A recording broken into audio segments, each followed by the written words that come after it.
Alors, bonjour, bonsoir, selon où vous êtes. Alors, je suis PDG de Save the Children et je suis ici pour lancer euh, le cadre. Alors, il y a beaucoup d'acronymes aujourd'hui, mais aujourd'hui, on va parler du cadre. Donc, c'est le cadre global pour la sécurité des écoles, de tous les menaces qui risquent, etc. C'est un cadre qu'on est en train de lancer, et c'est-à-dire on l'a mis à jour selon nos expériences et ça va durer jusqu'à 2030. Et donc, on a fait un partenariat avec le Alliance, c'est-à-dire l'Alliance mondiale pour la réduction des risques des catastrophes et la résilience dans le secteur de l'éducation. Bien sûr, on a travaillé également avec le ministre de l'Éducation, jeunesse et culture de l'Indonésie. Donc, ce sont deux pays avec lesquels on a collaboré de très près et on va les entendre tous les deux, également le ministre de Saint-Martin. On va appliquer ceci dans notre travail partout dans le monde avec nos partenaires et nous espérons qu'à la fin, vous allez vous sentir vraiment engagé dans votre propre organisation dans le monde. Alors, j'espère qu'on est tous d'accord sur le fait que les enfants ont le droit à l'éducation, mais dernièrement, on a vu que l'éducation peut être interrompue. Donc, on a vu la pandémie, les problèmes de climat, des guerres, etc. Donc, c'est difficile de protéger l'éducation et des milliards, hein, des étudiants ont vu une interruption dans leur éducation, surtout dans des conflits de guerre, dans le Yémen, dans l'Ukraine, ou les inondations au Pakistan. Alors, ces menaces empêchent que les enfants puissent continuer et c'est pour cela qu'on doit s'engager pour ce qu'en 2030, d'ici 2030, les enfants puissent continuer leur éducation, même dans des urgences. Je tiens à remercier à tous nos partenariats qui ont révisé ce document également, qui ont partagé des expériences, des évidences pour pouvoir continuer à travailler ensemble. C'est avec plaisir d'annoncer que Prudence Foundation, qui a été un supporter de notre travail, elle va faire partie également de ce webinaire. Donc, pour vous présenter ce que l'on va faire aujourd'hui, nous avons un programme assez compact. Nous allons entendre de l'UNICEF avec qui vont présenter le cadre et pourquoi c'est important, bien sûr. Ensuite, nous allons entendre les enfants et la jeunesse, parce que bien sûr, c'est eux les acteurs les plus importants, ce qu'ils attendent, ce qu'ils sont en train de faire. Ensuite, nous allons avoir plusieurs pays qui sont en train de mettre en œuvre ces programmes. Donc, nous allons avoir l'Indonésie, nous allons avoir des supporters ou des endosseurs également, avec des différents témoignages. Et puis, on va finir avec l'UNESCO et qui va prendre la présidence entrante. Donc, comme vous pouvez le voir, nous avons un ordre de jour assez compact. Donc, si vous avez des questions, n'hésitez pas à les poser dans la chat box et puis les modérateurs ou les animateurs vont répondre dès que possible.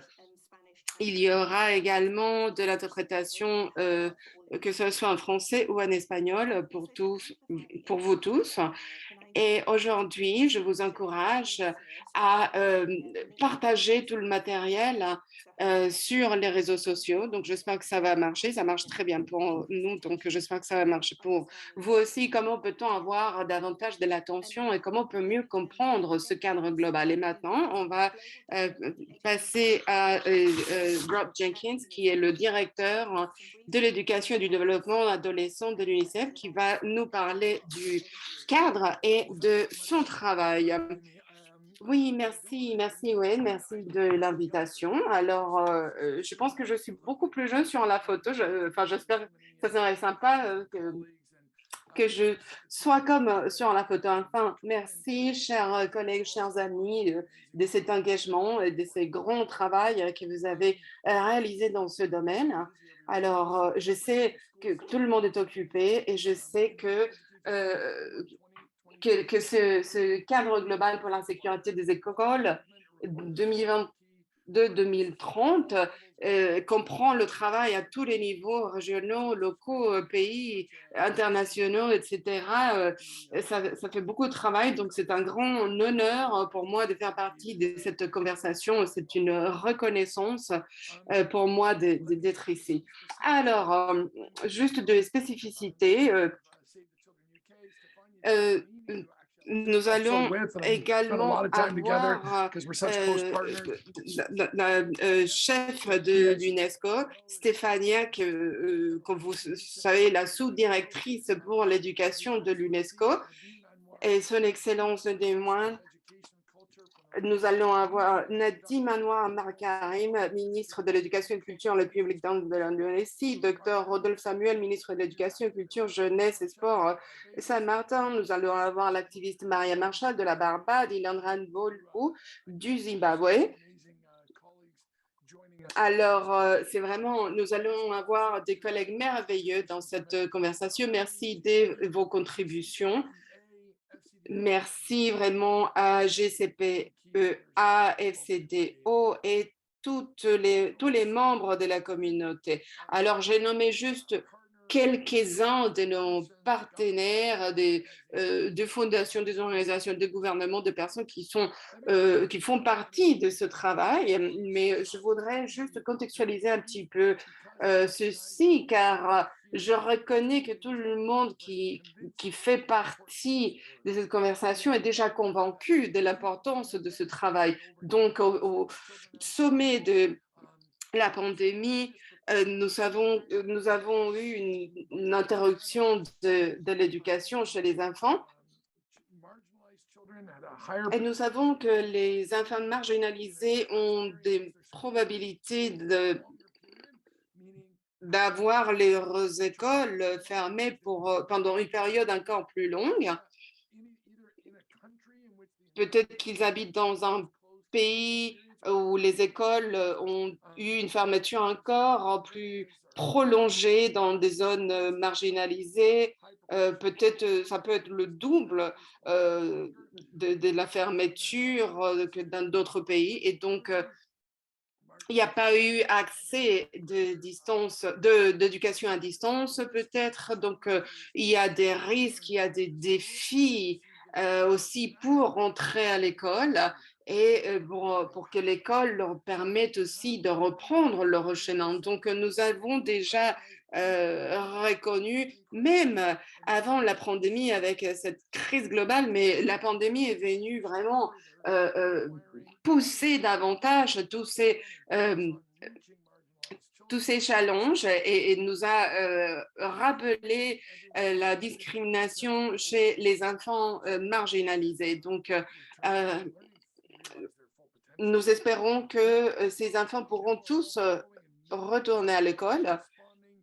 Nous savons que nous répondons tous à des situations comme celle de l'Ukraine. J'ai vu les programmes magnifiques qui sont engagés pour que tous les professeurs, les enfants, les parents continuent à travailler. Il y a des centaines d'écoles détruites. Maintenant, on suit également la situation au Pakistan de très près et je pense qu'on avait plus de 20 000 écoles touchées au long du pays, que ça soit complètement détruite ou très touchée. Donc, c'est des grands chiffres très choquants. Donc, c'est un rappel très triste de l'importance de notre travail et nous avons ce défi constant. On continue à encourager les partenaires, les gouvernements à prioriser l'apprentissage des enfants et protéger l'éducation pendant des temps difficiles lorsque des pays touchés par, enfin les pays fragiles touchés par ces circonstances ou voire d'autres pays pas fragiles qui sont touchés par d'autres circonstances doivent avoir de l'éducation même pendant ces temps difficiles, doit avoir des politiques pour répondre à ceci.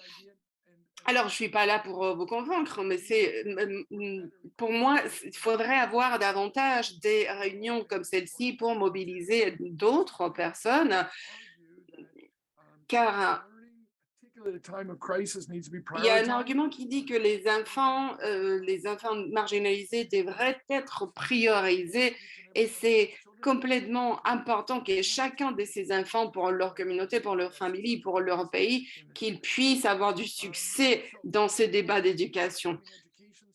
Alors, il faut transformer, nous allons avoir ce sommet de transformation éducative le 16 et 17 septembre, et puis jusqu'au 19. On va parler de l'importance de la sécurité dans des écoles ainsi que la résilience. On aura beaucoup de sessions et nous, UNICEF, avec nos partenaires qui nous inspirent avec ce cadre, à être à faire davantage plus partie de toutes les stratégies. Nous avons une vraie opportunité unique ici pour amener ce débat et le mettre à un niveau encore plus haut dans un monde où les chefs d'État ou les Nations Unies puissent avoir ce sommet d'éducation transformative pour inspirer d'autres niveaux à cultiver la résilience et la sécurité dans des écoles pour que ça fasse partie de la planification de ce secteur et qu'on continue ce travail. Alors, nous allons commencer à nous concentrer, à soutenir ce travail, et que ça soit au niveau mondial, au niveau pays. Et je voudrais juste conclure en remerciant à tous les partenaires. Grâce à vous, nous avons cette magnifique collaboration et qu'on peut traduire tout ceci dans vraiment de l'action. Et de là, à partir de là, on aura des actions sur le terrain également. Donc maintenant, je vais donner la parole à notre suivant participant. Merci. Bien sûr, on va continuer avec la présidence à l'UNESCO et on va continuer à collaborer, bien sûr, avec tous nos partenaires de ce travail si important dans cet esprit d'équipe. Et j'ai hâte de vous entendre, d'entendre ma copine Stéphanie, qui représente la présidence en 30 de l'Alliance mondiale pour la réduction des risques et des catastrophes et la résilience du secteur de l'éducation. Merci, merci de cette vision si importante de l'UNICEF et vraiment d'axer tout sur les enfants et de la grande différence que ça fait. Alors, Nevan, on va vous passer la parole pour que vous nous parlez un petit peu de ce que c'est que le CSSF. Merci, merci, chers collègues.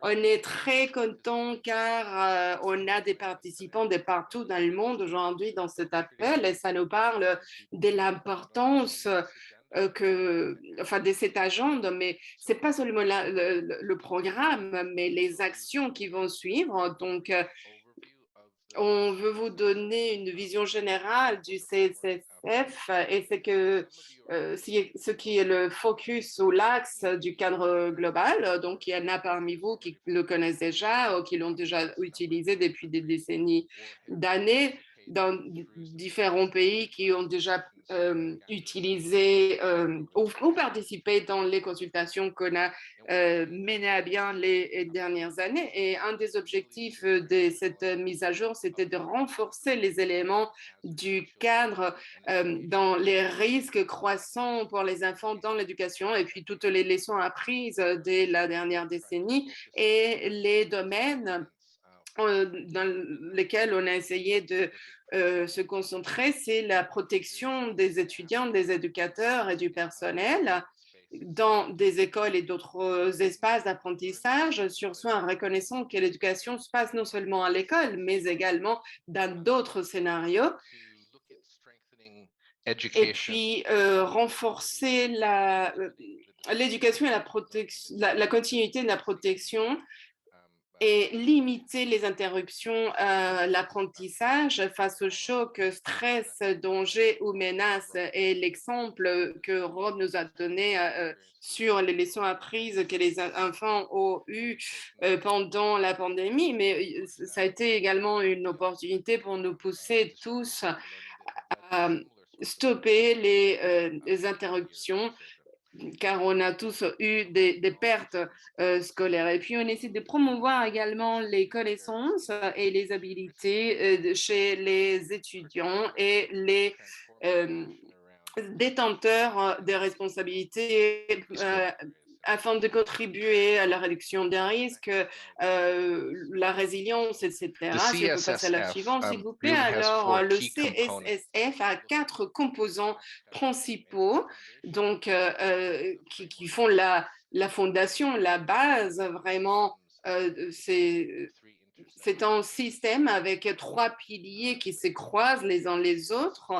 Il y a des actions suggérées que de manière collective, on essaie de mener à bien pour atteindre nos objectifs. Donc, le premier cadre se base sur le système habilitant ainsi que les politiques.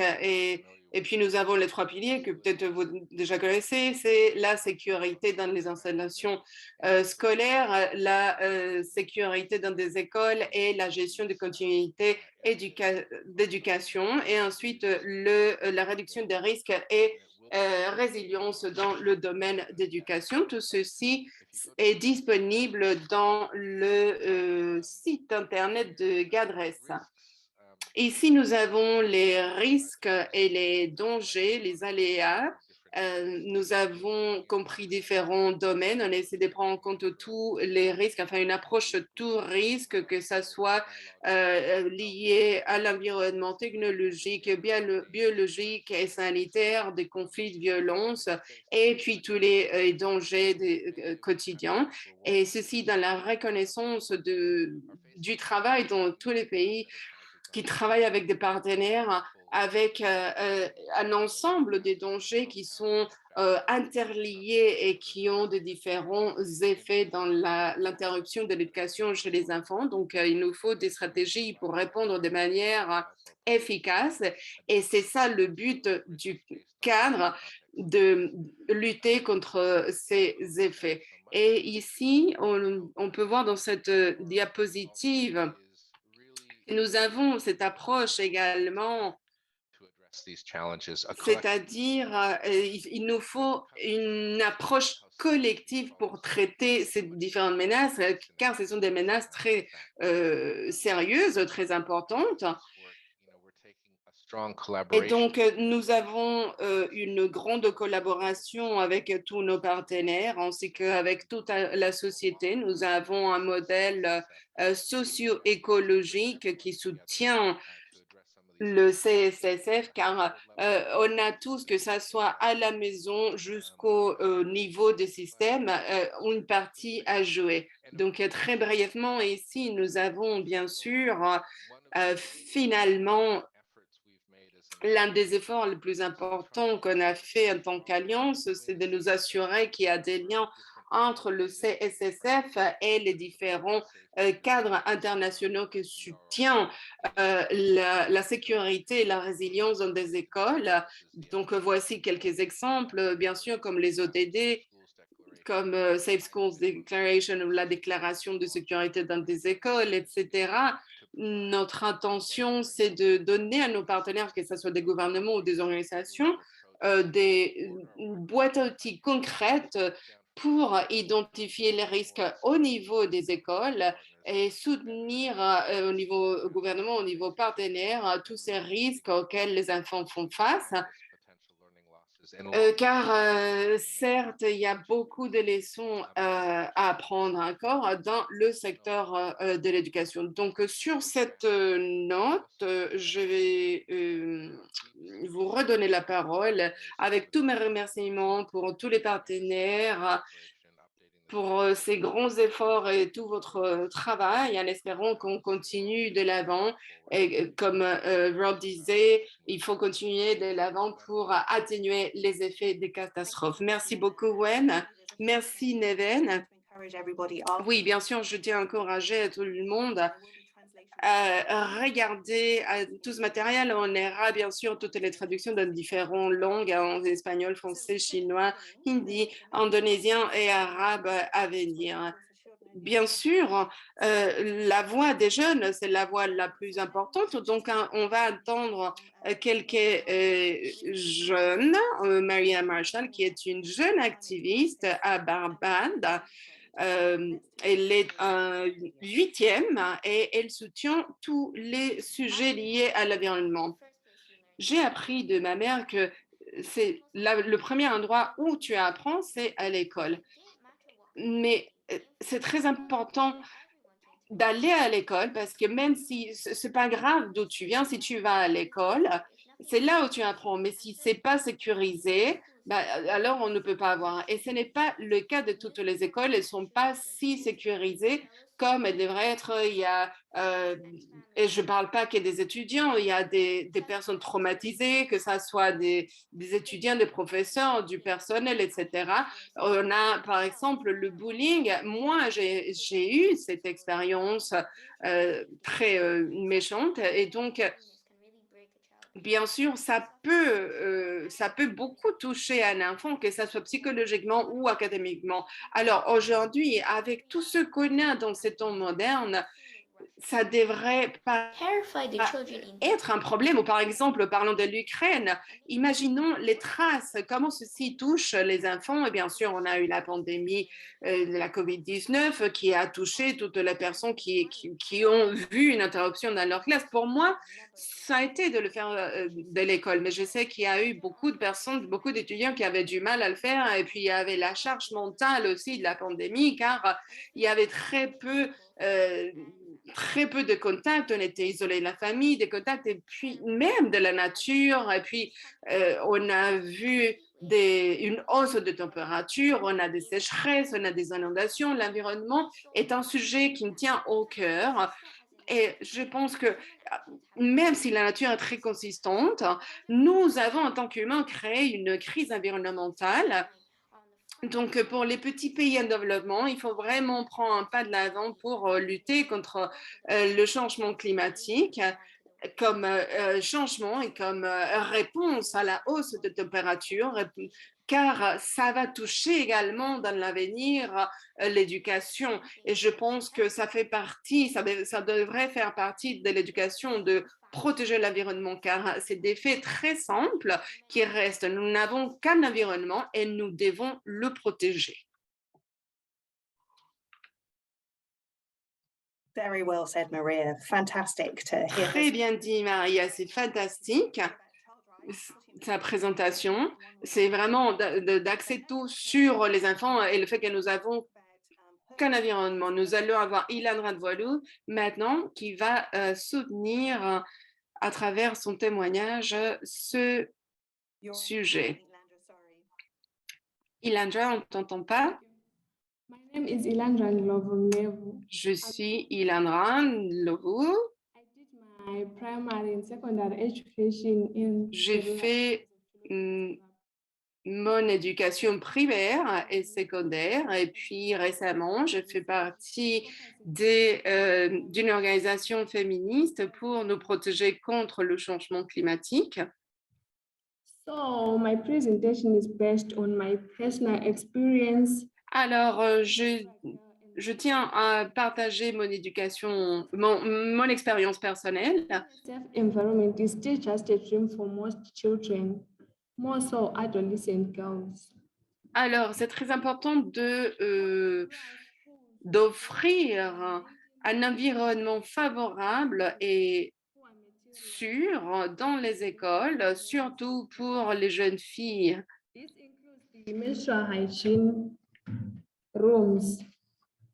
Mainly because Cela comprend des salles adéquates, conditions. ce qui n'est pas toujours le cas, car parfois il y a des difficultés économiques qui empêchent d'avoir ce qu'il faut dans certaines communautés.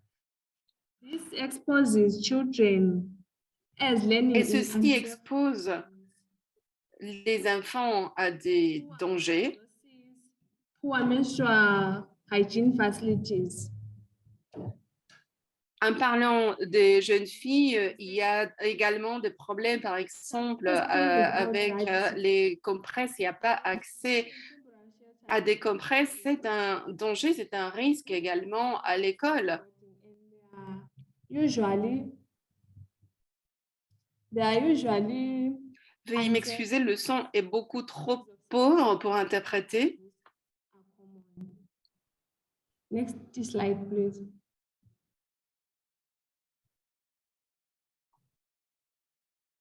COVID-19 posed another challenge for most rural. Alors, un autre défi que nous avons eu dans des écoles et qu'on a du mal à améliorer, to provide PPEs. So, c'est government need to invest more d'avoir des environnements and make it safe for children. favorables They also need to improve menstrual pour hygiene l'éducation, facilities également des installations d'éducation, et puis les communautés devraient avoir des initiatives également facilities for children, even pour during avoir des installations, as it is unacceptable for children to go without adequate correctes et accepter que les enfants doivent aller à l'école. Et puis finalement, dans nos communautés, il faut travailler ensemble pour construire ces installations, pour donner de l'accès à l'éducation pour tous les enfants. Je vous remercie de votre attention. Merci. Merci beaucoup de ta participation. Et c'est très bien de travailler pour l'hygiène menstruelle chez les jeunes filles. Alors, ça fait 10 ans qu'on a lancé ce cadre et il y a des leçons apprises très, très bonnes dans certains pays. On va commencer dans les Caraïbes avec Dr. Rodolphe Samuel qui va nous partager son expérience en tant que ministre de l'Éducation, Culture, Jeunesse et Sport. À vous la parole. Protocol having been established, I thank Save the Children, UNICEF. Bonjour, je remercie Save the Children, UNICEF, UNESCO et les autres autorités éducatives d'Indonésie, ainsi que les jeunes militants pour cette opportunité. Malgré la rareté des ressources, des stratégies majeures ont été mises en œuvre individuellement dans les différents pays des Caraïbes pour améliorer la capacité des écoles à se préparer, renforcer leur résilience, réagir et se redresser. L'initiative caribéenne de la sécurité des écoles, CSSI, a été lancée en avril 2017 durant le premier forum ministériel caribéen sur la sécurité des écoles. Ceci est le cadre suggéré pour favoriser la sécurité des écoles dans les Caraïbes. L'initiative est la contribution des Caraïbes à l'initiative mondiale pour la sécurité des écoles et constitue un partenariat pour aller de l'avant avec la mise en œuvre de la sécurité dans les écoles au niveau national dans les pays des Caraïbes. Les ministères de l'Éducation ont dirigé la mise en œuvre et ont été appuyés par des partenaires internationaux, régionaux et nationaux. En 2017, le Forum ministériel a produit une feuille de route régionale sur la sécurité des écoles et la déclaration d'Antigua et Barbude sur la sécurité des écoles qui guide la CSSI. Dans notre région, le soutien au cadre global pour la sécurité des écoles, CSSF, se manifeste dans l'initiative caribéenne de la sécurité des écoles et la feuille de route régionale pour la sécurité des écoles, qui reposent toutes les deux sur les piliers du CSSF. Saint-Martin a assumé la présidence de la CSSI le 28 juin 2022. En tant que président de la CSSI, notre but ultime est la mise en œuvre de la feuille de route régionale sur la sécurité des écoles et les accords de la Déclaration de Saint-Martin sur la sécurité scolaire. Jusqu'à maintenant, 19 pays ont signé la CSSI et la Déclaration de l'Antigua et Barbude a été remplacée par la Déclaration de Saint-Martin Saint-Martin sur la sécurité des écoles durant le 3e forum ministériel qui vient de s'achever.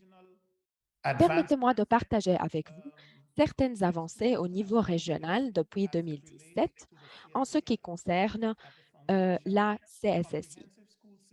Donc, au niveau du fondement, la politique globale de la sécurité des écoles au niveau national a été développée dans 5 États de la CSSI depuis 2017. Plusieurs autres États ont mis en place des programmes pour la sécurité des écoles qui sont désormais opérationnels. L'approche de l'impact collectif du CSSF reconnaît qu'un engagement multisectoriel est nécessaire pour faire face aux problèmes que pose la question de la sécurité à l'école. Des comités multisectoriels nationaux pour le programme de la sécurité des écoles ont été créés dans le but de faire avancer la mise en œuvre de la feuille de route caribéenne pour la sécurité des écoles qui repose sur les piliers du CSSF. Mais en effet, elle a été adaptée grâce à un processus de consultation à plusieurs étapes avec des responsables techniques de plusieurs ministères de l'Éducation pour s'assurer que les priorités des Caraïbes soient abordées.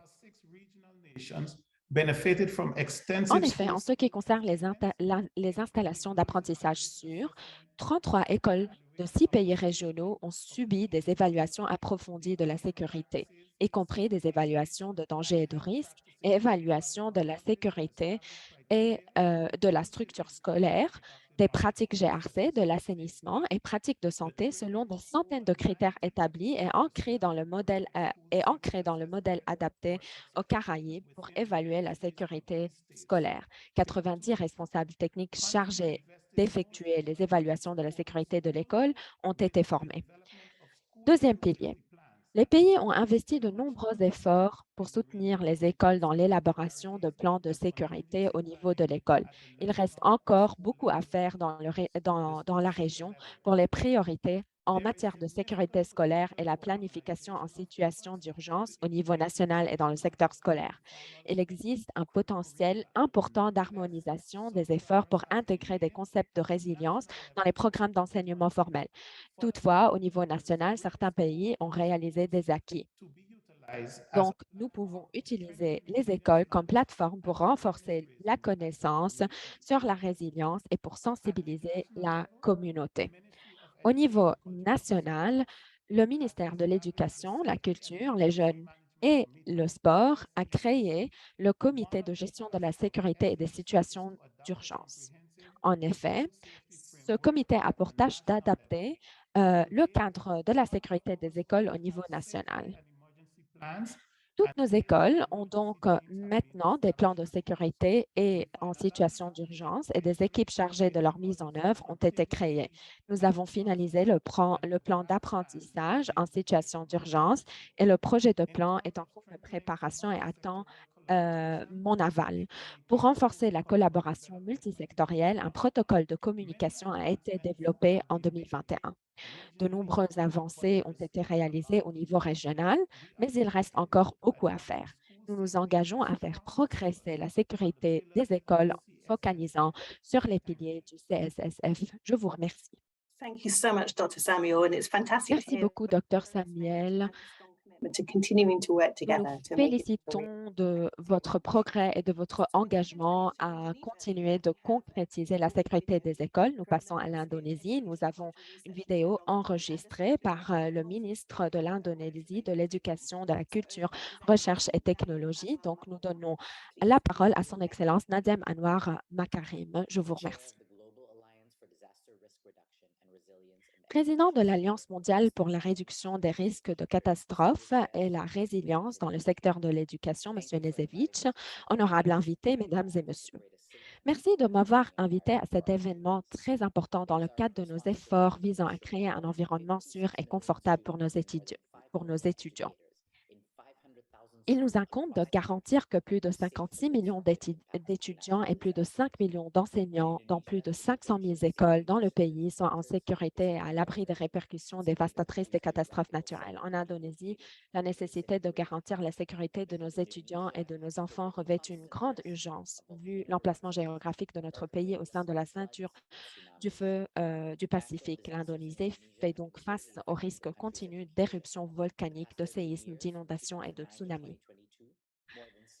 Durant les dernières 13 années, de 2009 à 2022, plus de 60 000 écoles et 12 millions d'étudiants ont été impactés par les catastrophes naturelles. Il faut passer à l'acte maintenant parce que nous ne pouvons pas perdre les enfants ou les étudiants et les enseignants dont dépend notre avenir.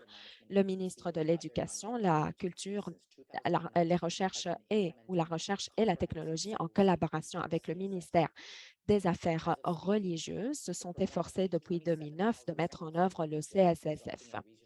Dès lors, le programme a touché 25 000 écoles en Indonésie, ce qui a abouti à l'adoption de politiques CSSF et lignes directrices régionales.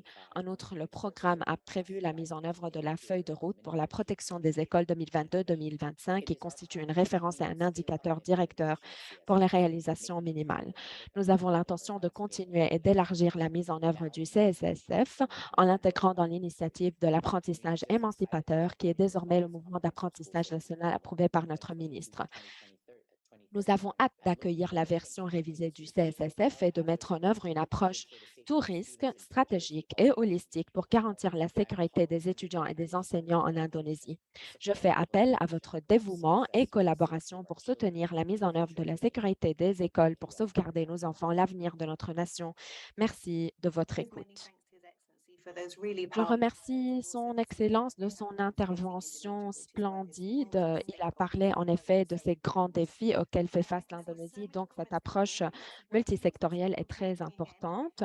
Je vois beaucoup de personnes qui se rejoignent à nous, beaucoup de personnes qui posent de très importantes questions sur ce cadre et sa mise en œuvre et la nécessité de garantir l'accessibilité à ceux qui sont les plus marginalisés. Donc, je donne la parole à nos partenaires. Bien sûr, nous n'allons pas perdre le temps et nous commençons avec Yasma Sharif, qui est en effet ou qui se focalise dans son travail sur les enfants dont l'éducation a été en effet perturbée. Je vous remercie. Merci beaucoup de m'avoir invité. C'est un grand honneur. Je veux en effet vous féliciter. Je félicite l'Alliance mondiale pour son travail dans le secteur de l'éducation et d'avoir bien révisé le cadre global pour la sécurité des écoles. Je vous félicite de votre travail splendide et magnifique. Bien sûr, nul besoin de parler du changement climatique et de ces catastrophes naturelles. Nous les savons, nous les connaissons. Nous savons ce qui s'est passé au Pakistan il y a quelques semaines et ceci nous a brisé le cœur. Donc, il faut accélérer le travail et le cadre a été adopté, je pense, à point nommé. Donc, permettez-moi de dire qu'en tant que Fonds mondial qui travaille dans le domaine de l'éducation en cas de situation d'urgence, la protection du changement climatique est une composante très importante de notre travail et de nos efforts. Oui, nous travaillons avec les réfugiés, nous travaillons avec les déplacés internes, nous travaillons au sein de conflits, mais beaucoup de personnes qui sont déplacées se déplacent à cause du changement climatique. Donc, le changement climatique est une composante très importante de notre travail au sein des cas d'urgence et de crise que nous devons gérer. Donc, comme vous le savez, lorsque nous avons entamé notre travail, nous avons en effet utilisé ou nous avons tenté d'aider 72 millions de personnes qui ont été impactées par les cas d'urgence et de crise. Et comme vous l'avez vu, nous parlons ici d'une hausse de 222 millions. Donc, les nombres ont galopé, les nombres ont augmenté. Donc, nous devons travailler ensemble. Nous avons besoin de cadres pour organiser notre action et pour mobiliser ce travail politique. Donc, le financement est nécessaire pour soutenir les gouvernements hôtes, les communautés et les collectivités et pour autonomiser les individus sur le terrain et les travailleurs dans le domaine social. Et lorsque nous regardons donc les objectifs de ce cadre global, nous savons très bien ou nous réalisons qu'il y a une harmonie complète entre vos objectifs et nos objectifs. Donc, nous devons soutenir ce cadre d'action.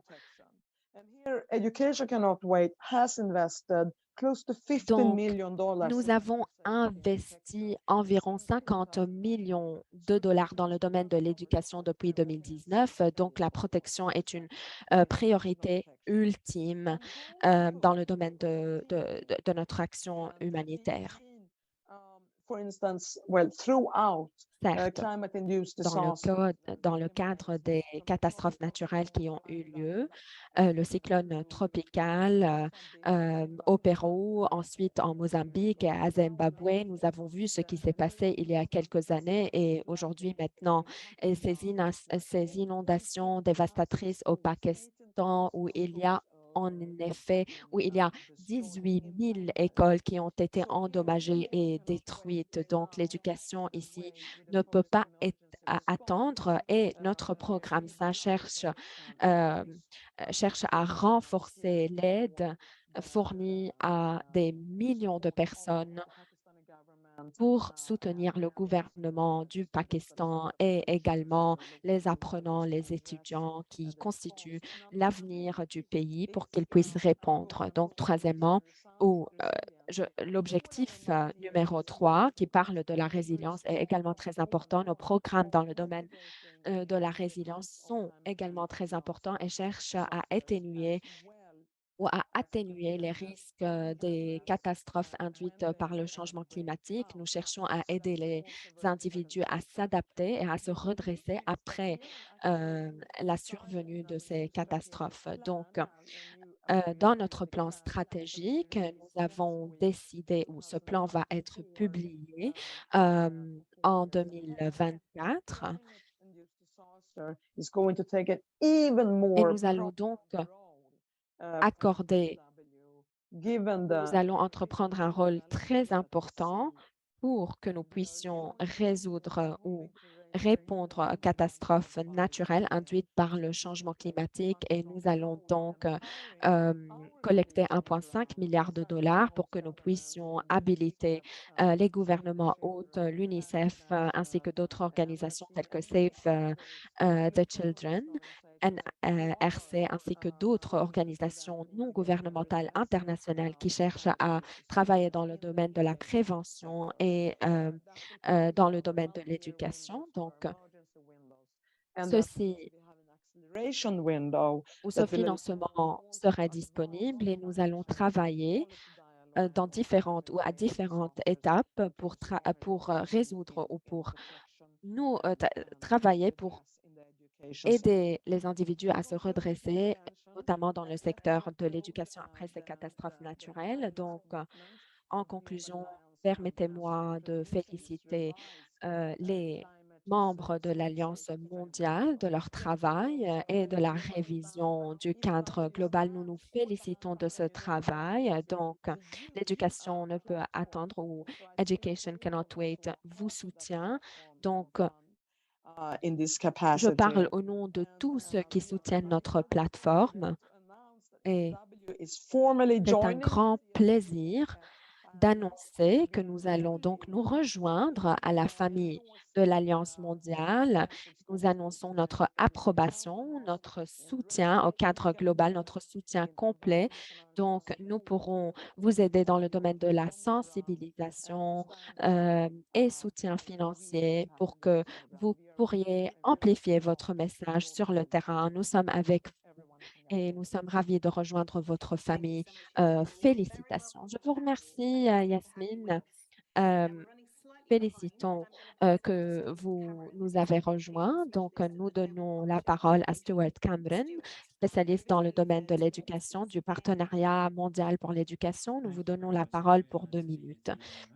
Merci beaucoup. Je suis ravie que vous m'ayez invité. Je vous félicite de ce cadre global révisé. En effet, 50% des pays membres dans l'Alliance mondiale sont impactés par le conflit. 50% des enfants sont impactés par la violence dans les écoles et en dépit des chiffres, nous continuons de faire face à des risques induits par la pandémie de la COVID-19. D'autres ne pourront pas retourner à l'école. 30 millions d'étudiants perdent l'opportunité ou de l'éducation à cause des événements météorologiques extrêmes et du changement climatique. Donc, nous savons très bien que ces répercussions sont dévastatrices. Donc, le cadre global pour la sécurité des écoles est très important parce que l'égalité est nécessaire. Les écoles doivent être sûres et en effet, notre partenariat aide les États à renforcer leur système d'éducation ou d'enseignement pour empêcher la perturbation et l'endiguement de l'éducation. Donc, nous sommes fiers d'avoir bien soutenu le cadre global révisé pour la sécurité des écoles.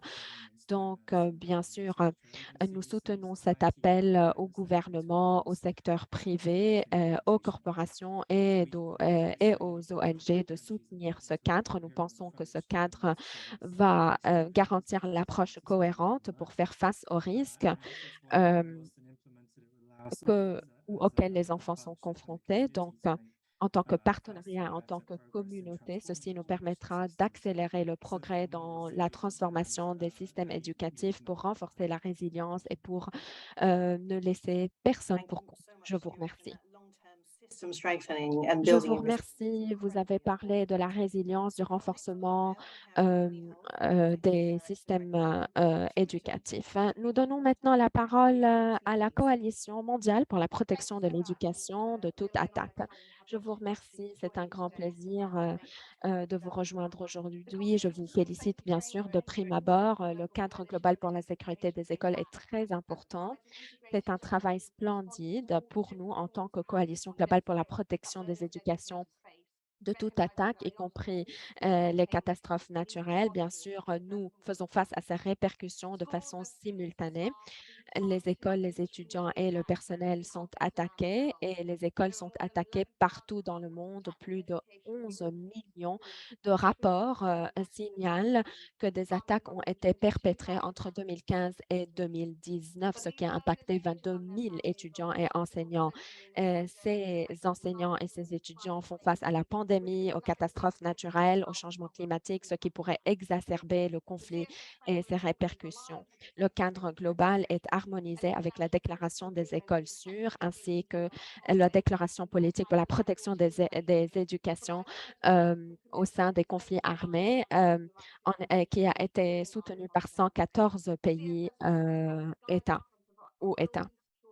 Donc, ce cadre présente des lignes directrices pour renforcer les pratiques des écoles, pour favoriser la cohésion sociale, pour apporter le soutien psychologique et pour renforcer la continuité de l'enseignement, ce qui sont en effet des composantes très importantes. Donc, la coalition mondiale est extrêmement fière d'avoir soutenu ce cadre 2023-2030 ou 2022-2030 et nous appelons en effet les ONG ainsi que les organisations à soutenir ce cadre. Les pays et les partenaires doivent utiliser ce cadre pour renforcer leur capacité de protéger les pays des ravages de la guerre et d'autres catastrophes pour garantir que les enseignants et les étudiants peuvent étudier et travailler dans un lieu et environnement sûr pour renforcer la pacificité des communautés. Je vous remercie. Je vous remercie de votre intervention. Je vous remercie du lien que vous avez partagé et beaucoup de personnes ont parlé du Burkina Faso et de la nécessité de mettre en œuvre ce programme. Nous donnons maintenant la parole à Marc Fancy, directeur exécutif de la Fondation Prudence, qui a enregistré une vidéo pour nous. Bonjour, je suis Marc Fancy et je suis le directeur exécutif de Prudence Foundation, le bras caritatif de Prudential PLC en Asie et Afrique. En tant que compagnie d'assurance à vie, Prudential s'engage à garantir la santé et le bien-être financier des individus et des familles.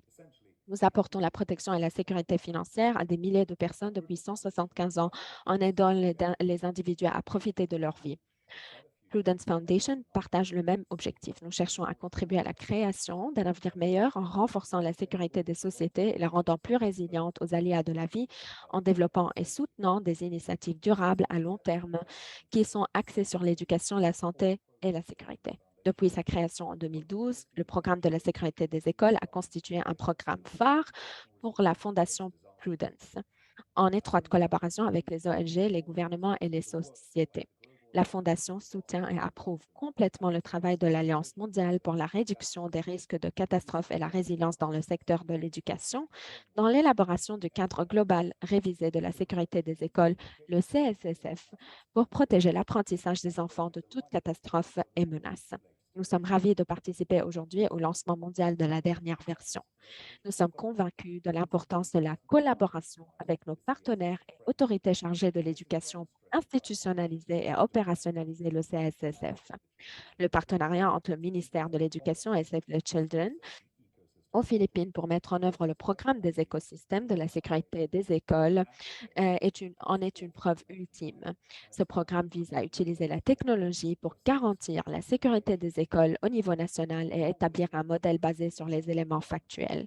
Nous traversons un moment éprouvant, donc il est important de garantir que les mesures appropriées soient entreprises pour sauvegarder l'éducation. Ce lancement constitue un moment charnière et nous soutenons l'appel à l'approbation et au soutien mondial du nouveau CSSF. La Fondation s'engage à travailler continuellement avec la GADRES et nos ONG et gouvernements partenaires pour revigorer le cadre ainsi que l'ambition d'aller de l'avant avec la sécurité des écoles. Donc, je voudrais remercier tous ceux qui nous ont rejoints dans ce webinaire et nous espérons que le soutien redoublera pour favoriser l'impact de ce projet et le CSSF pour protéger l'enseignement et le bien-être des enfants dans les 4 coins du monde. Je vous remercie de votre écoute.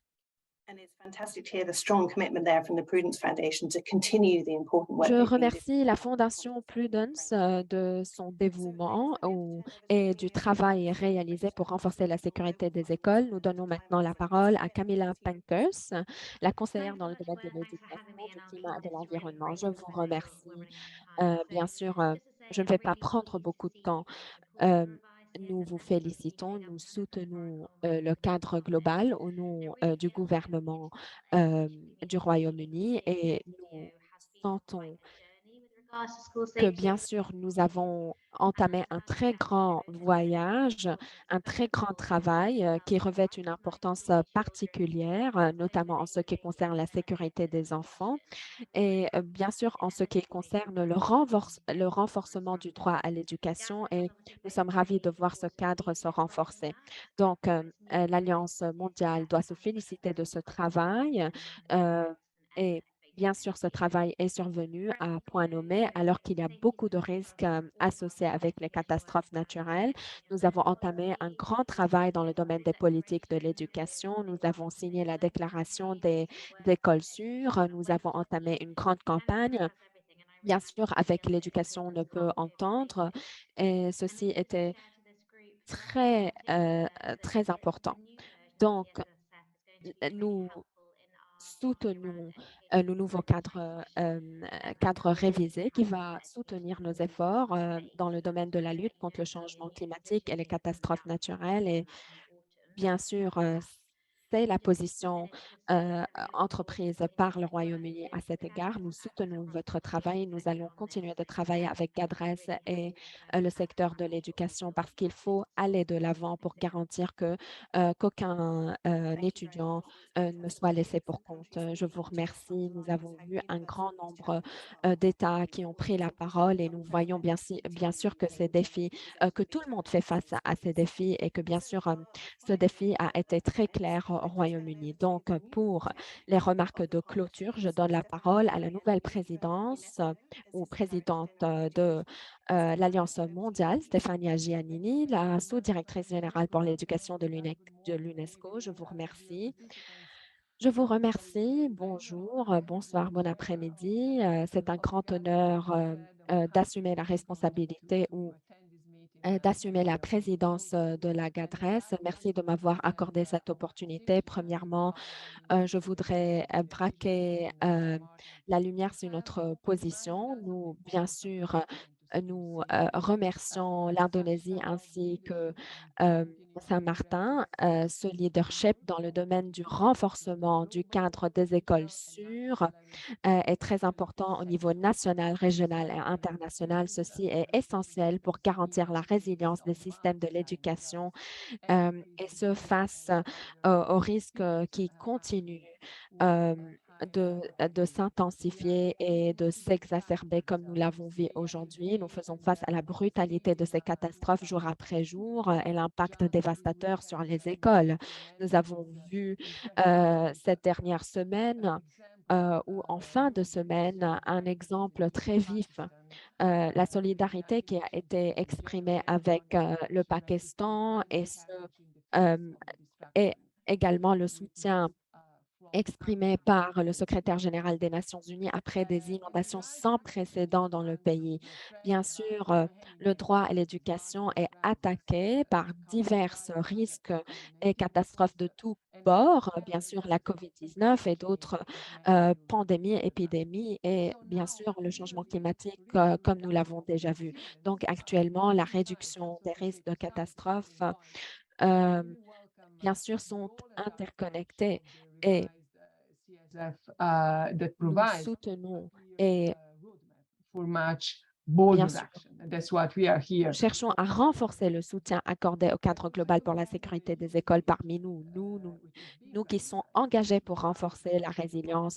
Nous remercions tous ces militants et activistes qui ont travaillé ou qui ont fait partie de ce lancement. Donc, ceci constitue également un pilier du sommet de la transformation de l'éducation qui va être tenu par le secrétaire général ce mois ou cette semaine et ensuite la semaine prochaine pour faire face à cette crise mondiale dans le monde de l'éducation pour que nous puissions, bien sûr, faire preuve d'un grand engagement mondial pour garantir l'inclusion et la pertinence et l'égalité qui doit être présent, en effet, au, au plus haut niveau. Donc, les militants ne sont pas seulement des bénéficiaires, mais également des détenteurs d'obligations. Nous voyons que les endosseurs également et les organisateurs ont joué un très grand rôle. Bien sûr, ce sommet va souligner que la transformation est nécessaire. La transformation, c'est le mot-clé. C'est en effet l'objectif final et ultime de ce processus et répondre à la crise climatique est très importante et c'est au cœur du projet que nous allons lancer à New York. Renforcer la connaissance est d'autant plus importante, également les pratiques ou les meilleures pratiques dans le domaine du développement et nous le savons, c'est en effet un pilier traditionnel de l'ODD 4, donc un partenariat vert nouveau va être lancé et annoncé durant le sommet pour renforcer le travail, pour rendre le travail holistique, pour donner à tout apprenant l'opportunité de renforcer ses capacités et ses connaissances pour garantir le développement durable. Donc, l'UNESCO, à cet égard, est engagé et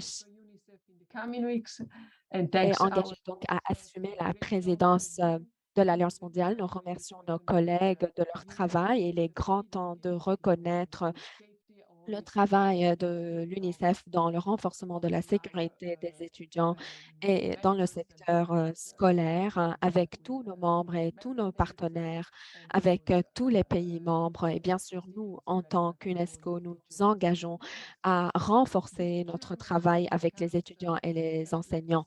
Cette présidence-là, bien sûr, survient à point nommé, comme on l'a déjà dit, et en tant qu'alliance, nous allons renforcer les synergies entre les partenaires, entre la stratégie de la GADRES ainsi que les stratégies d'autres partenaires et réseaux tels que la Coalition mondiale pour la protection de l'éducation des attaques.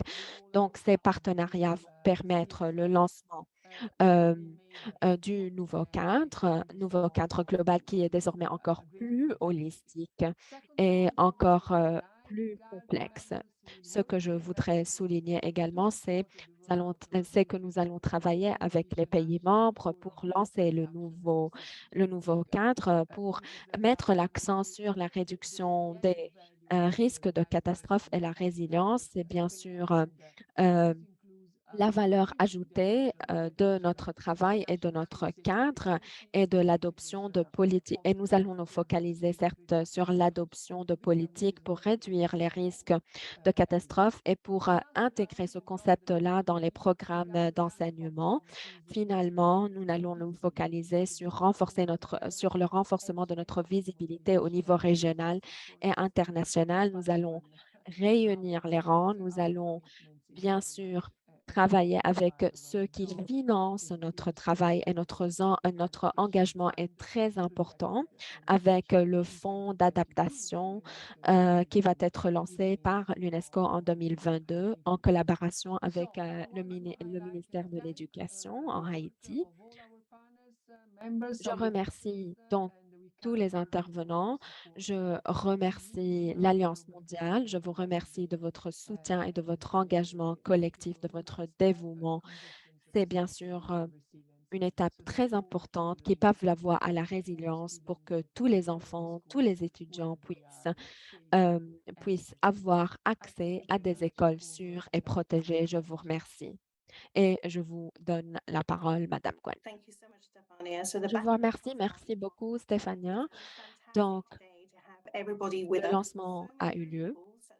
Je vous remercie. Je remercie les participants pour leurs commentaires, les personnes qui partagent avec nous leurs liens, leurs contacts et leurs informations.